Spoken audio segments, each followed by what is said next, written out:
دکتۆر گیان دەستخۆشی بەرنامەکە و لە یەکەم ڕاستی حەزم کرد سەرنجی جەنابتان وەرگرم لەسەر تێبینێک لەسەر شتێک کە لام دروست بووە.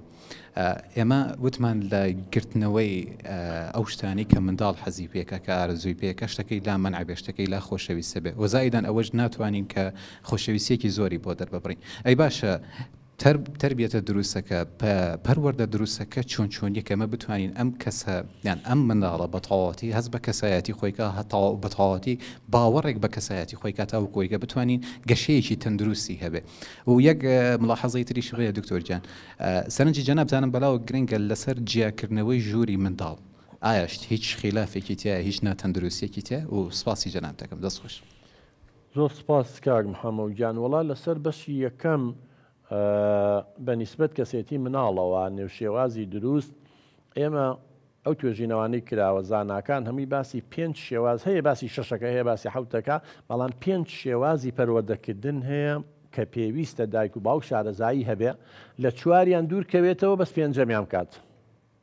یەکەمیان نازداریە، ئەمە شێوازێکی زۆر هەڵەیە، یعنی نقومکردنی مناڵ لە خۆشەویستی و چی باسمان کرد. دووەم توندوتیژیە، هەر هەڕەشە لە مناڵکەی لێی بی چاوی لێ سوورکەیتەوە، تەریقی کەیتەوانێ بیشکێنیتەوانێ هەرچێکی ودەوە نەکەی ئەوە نەکەی ئەوە بکە ئەوە بکە ئەوە بکە لە قاڵبی بی. ئەمە زۆر خراپە، چکە مناڵە لە داهاتووە شەڕانی دەرەچێت، توندوتیژ دەرەچێت، بڕوای بەخۆی نابێت، تۆڵی خۆی لە کەسانی ترەکاتەوە چی تا دوای. ئەمە شێوازێکی هەڵەیە من زۆر قسەمان لەسەر کردووە، کەواتە نە نازداری نە توندوتیژی نە هێمالکردن. هیوا هەیە بە چلەی های مناڵی بەڕەڵا کردو لە کۆڵانە سوڕێتەوە لی ناپرسێتەوە، هیوا هەیە بە چلەی زستان مناڵی بەڕڵا کردوی ناپرسێتەوە، نازانێت لە چ پۆلێکە، نازانێت هاوڕەکانیش ئێمالی کردووە. ئەمە شێوازێکی زۆر غەڵەتە. شێوازەکەی تریش ئەو دوو جۆر پەروەردەیەکی ئێستا قسەی لەسەر دەکەین، ئەوە شێوازێکی غەڵەتە. شێوازی ڕاست جۆری پێنجەمیانە کە پێڵێن پەروەردەیەکی دروست یا پەروەردەیەکی دیموکراسی.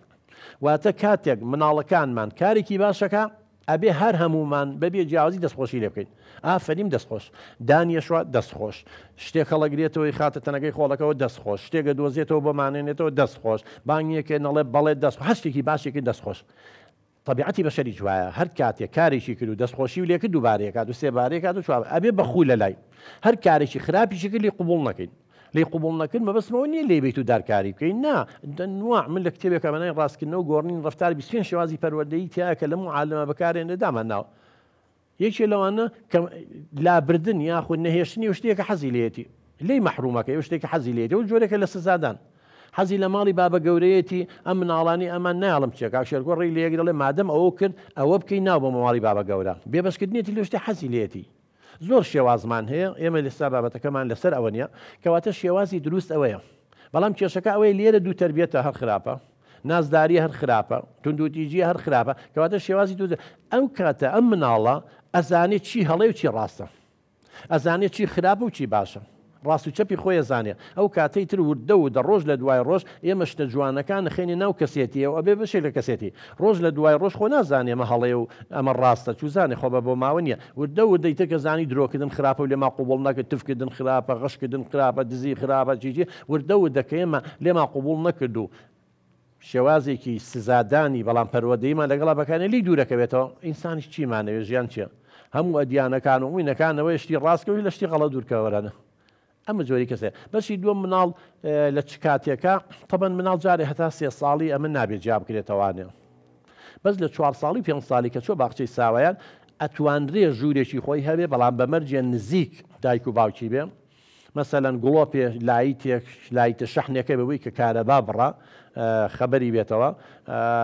ئەگەر نەشی توانی 4 و 5 بیتر لە سەرەتای قۆناغ غێرزەکاری حتمیەن جیابێتەوە باشترە، چون خۆ دەزانی لە دوای 5 ساڵیەوانێ مناڵی تر و دەفڕوقی جنسیە زانێ، اینجا فزولی هەیە، زۆر شت هەیە لەوانێ هەندێ شت با بڵێن لە بینی ژن و مێردا مناڵ نابێ بیبینێ، نابێ هەندێ شت هەیە بیبیستێ، ئەمان وەکو دوای گرەی دەرونی لێ دەکرێت لە 4 ساڵیەوە ڕایبێنی.